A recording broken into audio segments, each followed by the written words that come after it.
بسم اللہ الرحمن الرحیم۔ اللہ تبارک و تعالیٰ کے نام سے شروع جو بڑا مہربان اور نہایت رحم کرنے والا ہے۔ اللہ تبارک و تعالیٰ قرآن پاک میں ارشاد فرماتا ہے، اور جو کچھ بھی اس زمین پر ہے وہ فنا ہونے والا ہے، اور باقی رہنے والی ذات تیرے رب عز و جل کی ذات ہے جو صاحب جلال اور اکرام کرنے والا ہے۔ پیارے دوستو، جب اس دنیا کا ٹائم ختم ہو جائے گا اور قیامت کا وقت پورا ہو جائے گا تو اس وقت اللہ تبارک و تعالیٰ حضرت اسرافیل علیہ السلام کو سور پھونکنے کا حکم دیں گے۔ تو حضرت اسرافیل علیہ السلام اللہ تبارک و تعالیٰ کے حکم سے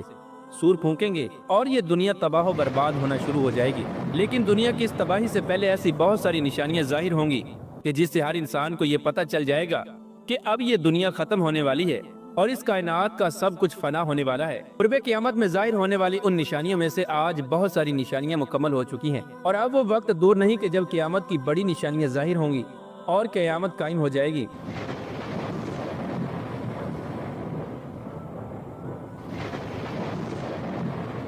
پیارے دوستو، جہاں قیامت سے پہلے دنیا کی ہر چیز کو فنا کر دیا جائے گا، وہیں قیامت کی ایک بہت بڑی نشانی یہ بھی ہے کہ اللہ تبارک و تعالیٰ کے مقدس گھر خانہ کعبہ کو گرا دیا جائے گا۔ آج کی اس ویڈیو میں ہم آپ کو بتائیں گے کہ قرب قیامت میں خانہ کعبہ کو کون گرائے گا اور خانہ کعبہ کو کیسے گرایا جائے گا، اور قیامت کی یہ نشانی کب اور کیسے پوری ہوگی، اور خانہ کعبہ کو گرانے والے شخص کی شکل و صورت اور حلیہ کیسا ہوگا، اور ہمارے پیارے نبی حضرت محمد مصطفیٰ صلی اللہ تعالی علیہ وآلہ وسلم نے اس بدبخت کے بارے میں کیا ارشاد فرمایا۔ پیار دوستو، ان تمام تر سوالات کے جوابات قرآن و حدیث کی روشنی میں آج کی اس ویڈیو میں ہم آپ کو بتائیں گے، لہٰذا آپ سے گزارش ہے کہ ہماری اس ویڈیو کو اینڈ تک ضرور دیکھیے گا۔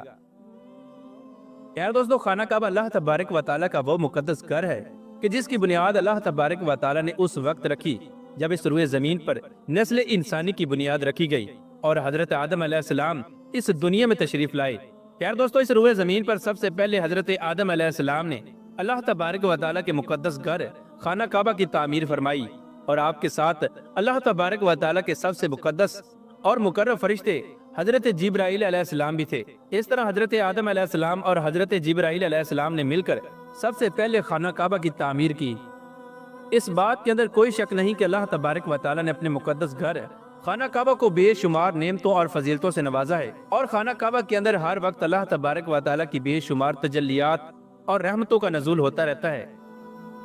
خانہ کعبہ وہ مقدس مقام ہے کہ جس کی طرف منہ کر کے دنیا کی ہر مخلوق اللہ تبارک و تعالیٰ کی عبادت اور حمد و ثنا میں مشغول رہتی ہے۔ خانہ کعبہ کی اہمیت کا اندازہ اس بات سے بخوبی لگایا جا سکتا ہے کہ جب تک خانہ کعبہ اس دنیا کے اندر قائم ہے تب تک یہ دنیا بھی قائم ہے۔ جب خانہ کعبہ کو گرا دیا جائے گا تو یہ دنیا بھی فنا ہو جائے گی۔ پیار دوستو، قرب قیامت میں ایک وقت ایسا بھی آئے گا کہ جب ایک کالا حبشی اپنے مفاد کی خاطر اللہ تبارک و تعالیٰ کے مقدس گھر خانہ کعبہ کو گرا دے گا، اور اس کا مقصد صرف اور صرف خانہ کعبہ کے مال و دولت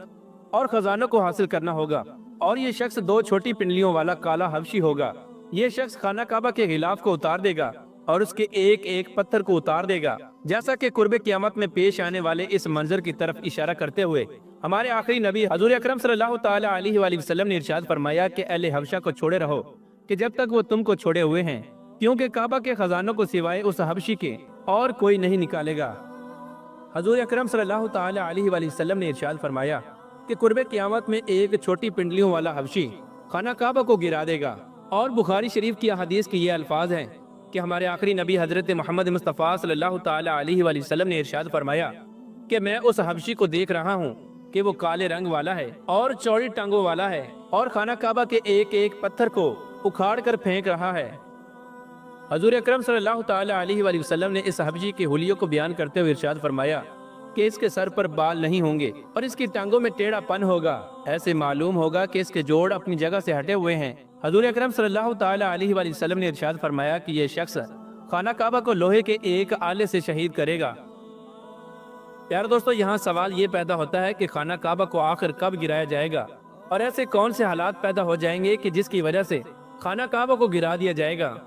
اور جس گھر کے اللہ تبارک و تعالیٰ نے ہمیشہ حفاظت فرمائی ہے، قرب قیامت میں آخر ایسا کیا ہوگا کہ اللہ تبارک و تعالیٰ خانہ کعبہ کی حفاظت نہیں فرمائے گا اور خانہ کعبہ کو گرا دیا جائے گا؟ تو اس کے بارے میں روایات میں آتا ہے کہ ہمارے آخری نبی حضرت محمد مصطفیٰ صلی اللہ تعالی علیہ وآلہ وسلم نے ارشاد فرمایا کہ جب قرب قیامت میں لوگ خانہ کعبہ کی حرمت کو بھول چکے ہوں گے اور خانہ کعبہ کو عزت اور احترام کی نظر سے نہ دیکھا جائے گا۔ آپ صلی اللہ تعالی علیہ وآلہ وسلم نے ارشاد فرمایا کہ ایک وقت ایسا آئے گا کہ اس گھر کی حرمت کو یہیں کے رہنے والے پامال کر دیں گے۔ حضرت ابو ہریرہ رضی اللہ تعالی عنہ سے روایت ہے، حضور اکرم صلی اللہ تعالی علیہ وآلہ وسلم نے ارشاد فرمایا کہ قرب قیامت میں حضرت امام مہدی علیہ السلام کی مقام ابراہیم اور حجر اسود کے درمیان بیعت کی جائے گی، اور اس گھر کی حرمت کو اسی کے رہنے والے برباد کر دیں گے، اور جب ایسا ہو جائے گا تو عربوں کی ہلاکت کے بارے میں پوچھا نہ جائے گا۔ اس کے بعد حبشہ سے ایک لشکر نکلے گا جو خانہ کعبہ کو شہید کر دے گا۔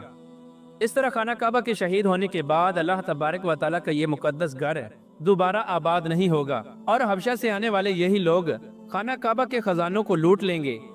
پیارے دوستو، روایات میں آتا ہے کہ خانہ کعبہ کو گرانے والے شخص کا نام ذو سویقتین ہوگا، جو کہ ایک کالے رنگ کا حبشی ہوگا۔ اس حبشی کو ذو سویقتین اس وجہ سے کہا جاتا ہے کہ یہ دو چھوٹی پنڈلیوں والا ایک حبشی ہوگا۔ پیارے دوستو، اس طرح جب قیامت کی یہ نشانی پوری ہو جائے گی اور خانہ کعبہ کو معاذ اللہ گرا دیا جائے گا اور خانہ کعبہ کے تمام خزانوں کو لوٹ لیا جائے گا، تو اس کے بعد قیامت قائم ہو جائے گی۔ لیکن یہاں سوال یہ پیدا ہوتا ہے کہ جب ابرہہ نے اللہ تبارک و تعالیٰ کے گھر کو نقصان پہنچانے کی کوشش کی اور خانہ کعبہ کو گرانے کی کوشش کی، تو اس وقت اللہ تبارک و تعالیٰ نے ابابیلوں کے ذریعے ابرہہ کے لشکر کو ختم کر دیا۔ لیکن قرب قیامت میں اللہ تبارک و تعالیٰ اپنے گھر کی حفاظت کیوں نہ کرے گا، اور کعبہ کو گرانے والا شخص کعبہ کو گرانے میں کیسے کامیاب ہو جائے گا؟ تو اس کے بارے میں روایات میں آتا ہے کہ جب ابرہہ نے اللہ تبارک و تعالیٰ کے گھر کو نقصان پہنچانے کی کوشش کی اور مکہ پر حملہ کیا، تو اس وقت مکہ میں رہنے والے لوگ اگرچہ کافر تھے، لیکن وہ خانہ کعبہ کی عزت اور تکریم کیا کرتے تھے۔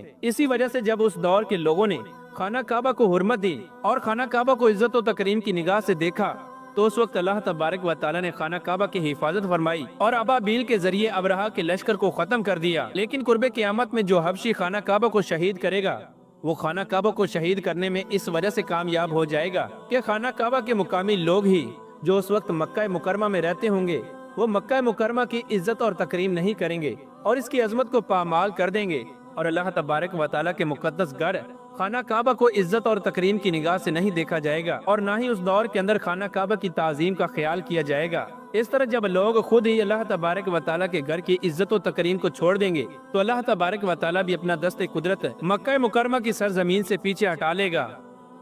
جیسا ہی اللہ تبارک و تعالیٰ اپنے دست قدرت مکہ مکرمہ کی سرزمین سے پیچھے ہٹائے گا، تو اس کے بعد مکہ کے اندر آفات اور زلزلے آنے شروع ہو جائیں گے، اور خانہ کعبہ کو گرانے والا یہ حبشی اور اس کے ساتھ جو لوگ بھی ہوں گے، اللہ تبارک و تعالیٰ ان لوگوں کو دنیا اور آخرت کے اندر ذلیل و رسوا کرے گا اور ان کو اپنے دردناک عذاب کے اندر مبتلا فرمائے گا۔ اس طرح قرب قیامت کی یہ ایک بہت بڑی نشانی پوری ہوگی، اور اس نشانی کے بعد سور پھونکا جائے گا اور اس دنیا کے نام و نشان کو صفحہ ہستی سے مٹا دیا جائے گا۔